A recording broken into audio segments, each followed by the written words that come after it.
24 hours open থাকে। Glory I auto নিয়ে বলছি, এই গাড়িটার সবচেয়ে ভালো একটা দিক হচ্ছে এটা আপনি ভয়েস কমান্ড দিবেন, উনি কথা বলবে।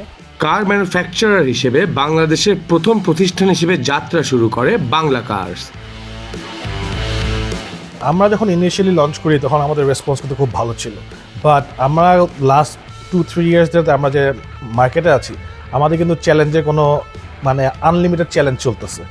দেশের মানুষকে স্বল্প মূল্যে বিলাসবহুল গাড়ি ব্যবহার করার ও কেনার সুযোগ করে দেওয়ার লক্ষ্যে 2022 সালে যাত্রা শুরু করে প্রতিষ্ঠানটি।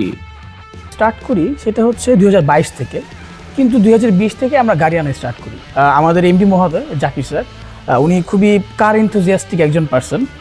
স্যারের নিজস্ব প্রচেষ্টায়, তার নিজস্ব out of passion sir Bangla কারটা স্টার্ট করেন। সাধ্যের মধ্যে আসলে স্বপ্ন পূরণ করাটাই আমাদের বাংলা কারের মেইন ভিশন। বাংলা কার্স মূলত 3টি চাইনিজ ব্র্যান্ডের গাড়ি ম্যানুফ্যাকচার করে থাকে। ব্র্যান্ডগুলো হলো গেগ, দাইহুন এবং ডিএফএসকে। আমরা হলো 3টা গাড়ি বাংলাদেশে নিয়ে আসছি বাংলা কার্স। একটা হলো এটা হলো গ্যাগ GS3 গুয়াংজু অটোমোবাইলস, এটা আরেকটা হলো টাইটান আছে, টাইটান হলো দাইহুন কোম্পানির, ওটাও 7 সিটার, ওটা হলো চাইনিজ থেকেই আসে। আরেকটা গাড়ি আমাদের আছে সেটা হলো ইন্দোনেশিয়ান ডিএফএসকে গ্লোরি আই অটো। এই 3টা গাড়ি আমাদের দেশে এখন আমরা নিয়ে আসছি। প্রতিষ্ঠার পর থেকে এখন পর্যন্ত মোট 1000 গাড়ি তারা বিক্রি করেছে।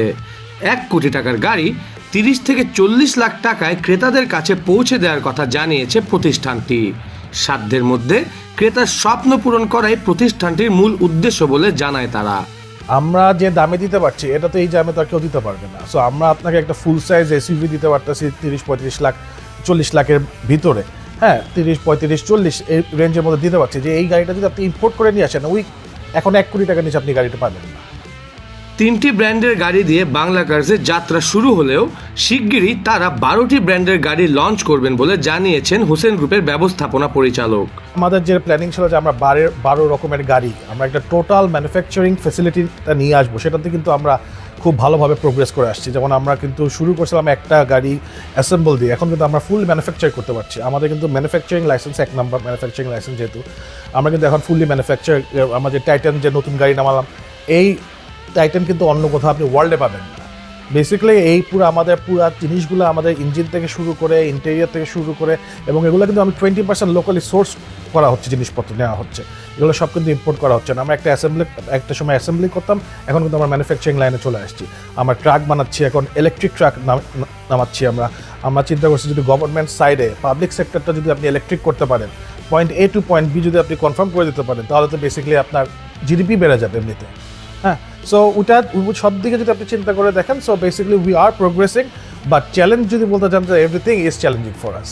বাংলা কার্স প্রতিষ্ঠার পেছনে তার মূল চিন্তা ছিল দেশে কর্মসংস্থান সৃষ্টি করা, পাশাপাশি দক্ষ ইঞ্জিনিয়ার ও কর্মী তৈরি করা বলেও জানিয়েছেন তিনি। আস্তে আস্তে কিন্তু এখনও যে গার্মেন্টসের শ্রমিকদেরও কিন্তু ছেলে মেয়েদের এখন ইঞ্জিনিয়ার ডাক্তার হয়ে যাচ্ছে। সো এই বিশাল এক যে আমাদের নতুন যে একটা জেনারেশন আসতেছে, এদেরকে নতুন চাকরির পরিকল্পনা ছিল যে কিছু করা যায় নাকি দেশের জন্য।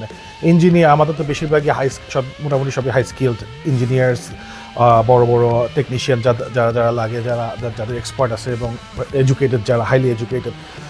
বাংলা কার্সের সব কর্মী বাংলাদেশি, গাড়ি বানানোর ইঞ্জিনিয়ারও বাংলাদেশি। শুরুতে ট্রেনিংয়ের জন্য বিদেশি ইঞ্জিনিয়ার আনলেও এখন বাংলা কার্সের সব কর্মী বাংলাদেশি।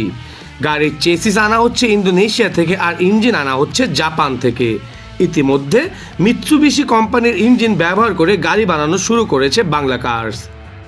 মিৎসুবিশি কিন্তু ইঞ্জিন, এটা Mitsubishi engine plus gear box, এগুলো কিন্তু সব জাপানিজ টেকনোলজি। আর গাড়ির বডিটা আবার আমরা চায়না থেকে নিচ্ছি, যেটা দাম একেবারে সাশ্রয় করা যায়। এই গাড়িটা আপনি যদি এমনি ইম্পোর্ট করতে যান, আপনার 2 কোটি টাকা লাগবে, আর আমরা বেচতেছি কত 70 লাখ টাকা। গার্মেন্টস বাদেও অন্যান্য সেক্টরে বাংলাদেশকে এগিয়ে নিয়ে যাওয়ার লক্ষ্যে বাংলা কার্স কাজ করে যাচ্ছে বলে জানিয়েছেন সংশ্লিষ্টরা। আমাদের নতুন নতুন ইন্ডাস্ট্রিতে ঢুকতে হবে। গার্মেন্টসটা তো বেসিক্যালি আপনি দেখবেন ওয়ার্ল্ড ওয়াইডে কিন্তু আমেরিকা একটা টাইমে ছিল গার্মেন্টস ছিল, এখন কিন্তু আর নাই। কিন্তু এখন তো বেসিক্যালি সব আমাদের লো বাজেট কান্ট্রিতে চলে আসছে। সো বেসিক্যালি এখন যদি আমরা গাড়ি, ইলেকট্রনিক্স এগুলোর মধ্যে ঢুকতে পারি, তাহলে ধরেন আমরা এই নিউ যে লেবার ফোর্সটা আসতেছে, এটাকে আমরা সাপোর্ট করতে পারবো। প্রাইভেট গাড়ি ছাড়াও মিনি ট্রাক ও বাসও বানাচ্ছে কার প্রস্তুতকারক বাংলাদেশি এই প্রতিষ্ঠানটি।